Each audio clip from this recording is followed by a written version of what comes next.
আমাদের এই স্বাধীনতায় আমরা কখনো আওয়ামী লীগকে প্রশ্রয় দেব না। যেই শক্তি নিয়ে আসুক, তারা এক হয়ে আসলে আমরা 5 হয়ে আবার আসবো।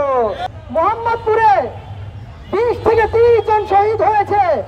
এখন পর্যন্ত তাদের গ্যাজেট যেমন প্রকাশ করা হয়নি, তেমনই ভাবে খুনিদেরকে এখন পর্যন্ত গ্রেফতার করা হয় না। আওয়ামী লীগকে মোহাম্মদপুরে গ্রেফতার করতে হলে কোনো আলাদা আইন দরকার নাই। মামলা হয়েছে, সেই মামলাগুলো অনুযায়ী এখন পর্যন্ত আওয়ামী লীগের দোসরদের এখন পর্যন্ত গ্রেফতার করা হচ্ছে না।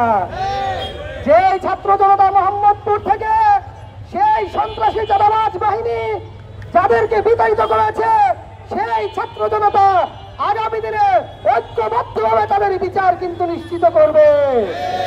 আওয়ামী লীগ একটি খুনিদের দল, এতে নিয়ে কোনো সন্দেহ নেই।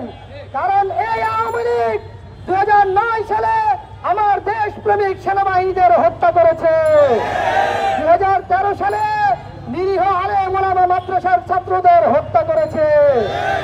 পুরা 15 বছর তারা গুম খুন করেই তারা চলেছে।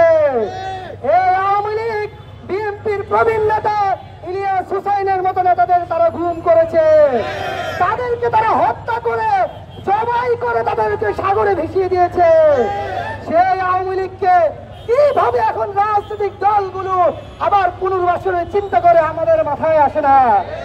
আমরা যারা দ্বিতীয় স্বাধীনতা পেয়েছি, আমরা স্পষ্ট ভাবে বলে দিতে চাই, আমাদের এই স্বাধীনতায় আমরা কখনো আওয়ামী লীগকে প্রশ্রয় দেব না।